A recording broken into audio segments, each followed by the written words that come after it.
Audio Jungle.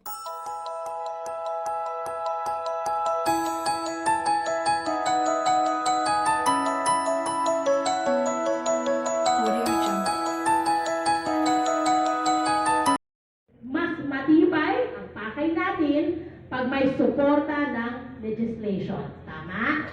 Tama. Okay. Our next talk will be given by the office of Senator Risa Ontiveros. As a Bayan Party chairperson, Senator Ontiveros is a staunch health and peace advocate.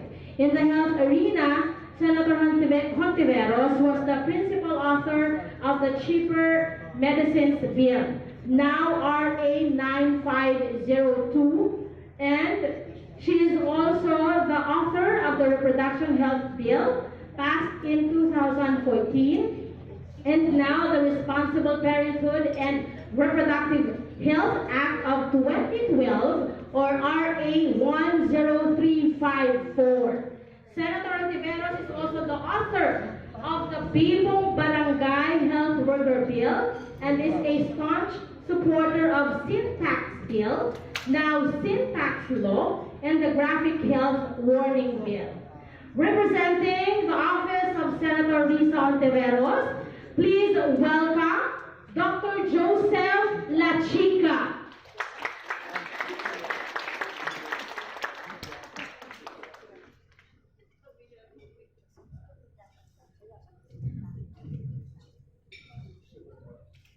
Good evening, everyone. I'll be reading the message of Senator Ontiveros.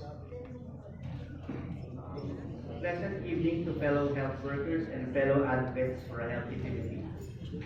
Allow me first to thank and congratulate the Food and Nutrition Research Institute on the observance of the Nutrition Month and for organizing this dinner symposium. Thank you for gathering nutrition experts, advocates, academics, public health experts, and industry partners to emphasize the need for multi-dimensional action in fighting malnutrition in the country.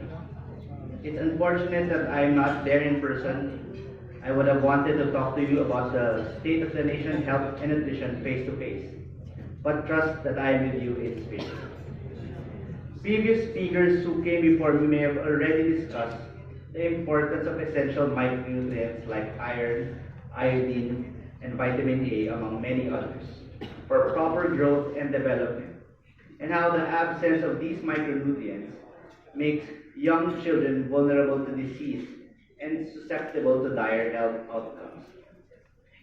Studies conducted by the FNRI show that 30.3% of Filipinos under 5 years of age are stunted, 21.5% are underweight, and 7.1% are wasted or are too thin for their height.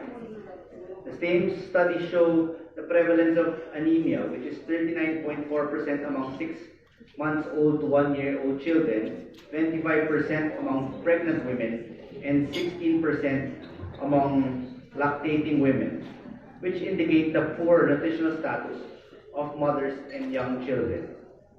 It is worth repeating here again because it gives us the picture of the challenges that we need to overcome.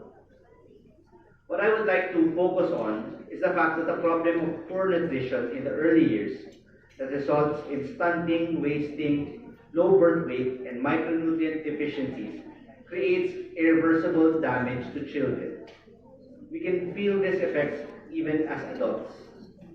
Stunting in particular has been shown to be associated with poor health, poor performance in school, and poor productivity and earning capacity as adults. Malnutrition is the agent by which poverty perpetuates itself viciously. Available data show that stunted children will earn less on average as adults. In fact, the loss of human potential resulting from stunting was associated with 20% less adult income on average. Globally, the direct cost of malnutrition is estimated at $20 to $30 billion per year. In the Philippines, in 2013, it was estimated to be at $328 billion from lost income as a result of lower education, lost productivity due to premature deaths, and additional education costs to make up for school performance linked to undernutrition. It is essential for us to highlight this because it allows us to put things in perspective in terms of where our priorities must lie. It gives us enough reason to push for more investment in scaling up our fights against malnutrition among mothers and young children, and to put more pressure on all stakeholders to strengthen collaboration and collective action to address these important concerns. Failure to recognize the potential impact of undernutrition and the value of adequately investing in nutrition programs now could lead to disastrous outcomes in the future. And yet, this is one of the major challenges facing us. It appears that we have yet to prioritize the needed investment to curb malnutrition. Consider that while 328 billion, the 300 billion estimated burden of undernutrition in our country represents 3% of our gross domestic product, actual government expenditure to fight malnutrition is at 0.52% of government expenditure. The DOH and NNC budget for nutrition programs for all age groups in 2017 amounts to 1.9 billion. It only accounts for 1.3% of the total national government allocation for the health sector. It's uncertain how much local government units invest in nutrition, but based on consultations with various stakeholders and constituents in the community, local government recognition of the impact of malnutrition is still lacking. This is particularly problematic considering the important role that LGUs play in the delivery of health services. Over the course of a series of public consultations on the first 1,000 days bill, we have asked stakeholders how much we should invest to ensure the adequate nutrition of our mothers and young children. It's a question that I and my co-authors in the Senate have always asked and will ask again come budget deliberations for 2018. Because we want to make sure that from our end, the DOH, the NNC, FNRI, and other government agencies are adequately supported in terms of really pushing for a nutrition program that can make an impact. Financing will always be a major challenge when talking about government programs. While we struggle to fight for more resources for nutrition programs, we are under no illusions that government will be unable to provide everything that we need. Indeed, it is essential for us to become more strategic and efficient in prioritizing interventions that have the greatest impact and in identifying target populations that are most in need of our support. We should embrace evidence-based interventions and be guided by best practices that have been collated both globally and locally. So our contribution to the fight against malnutrition in the first 1,000 days, we filed Senate Bill 1145 or the Healthy Bulletin Bill. This was one of several Senate bills tackling nutrition in the first 1,000 days. After several multi-sectoral consultations, we are now ready to sponsor a consolidated version of the bill in the plenary when Congress resumes its session towards the end of this month. With this piece of legislation, we will make sure that malnutrition becomes a priority of government, both at the national and local level, that adequate resources are made available year in, year out for appropriate government agencies to pursue strategic programs and to empower them to provide technical and financial assistance to population in most need.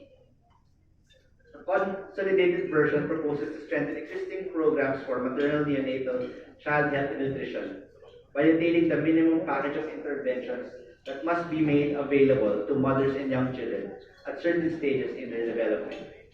This was done so that it leaves little doubt to those implementing the program at the community level as to what services must be provided to ensure that the health and nutrition of mothers and young children are optimized. The consolidated version likewise seeks to strengthen the National Nutrition Council to ensure an integrated approach and a multi-sectoral participation. As the highest policy-making body on nutrition, it will be mainly tasked with formulating policies, plans, and strategies on nutrition, and to ensure that these are adequately carried out by the appropriate agencies. It must be emphasized that the problem of malnutrition and micronutrient deficiencies is not the sole concern of the Department of Health or traditional health stakeholders at the LGU.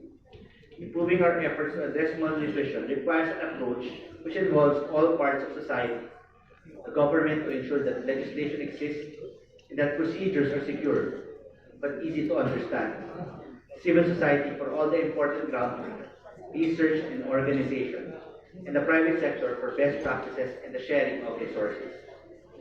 Ensuring the health and well-being the first 1,000 days is not merely about feeding children and providing them access to micronutrients and appropriate services.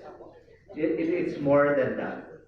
It means educating and empowering children to make health decisions for themselves and their families, like eating a well-balanced diet, ensuring proper personal hygiene and good sanitation, and regularly consulting health professionals. It likewise entails putting in place systems to support poor families whose health and nutrition are always in peril. Today's dinner symposium with its theme, Pagtibayin ang Kinabukasan, a forum on micronutrient deficiencies and the importance of partnership to address the challenge, perfectly echoes the call for multi-sectoral participation to fight malnutrition. As we continue to work for the landmark piece of legislation for health and nutrition for our future generations, which is a product of months of healthy exchange of ideas among many stakeholders, the need for partnerships and collaboration becomes much stronger than ever. Mga kasama, bagamat di pa tapos ang laban, sa pagtutulungan natin naipakita sa paghain ng panukalang batas na ito at sa patuloy na pagtalakay at paghanap ng solusyon sa mga suliraning kinakaharap natin para mapangalagaan ang kalusugan ng ating mga susunod na henerasyon, ako'y hindi naluludang tayo ay magtatagumpay. Maraming salamat.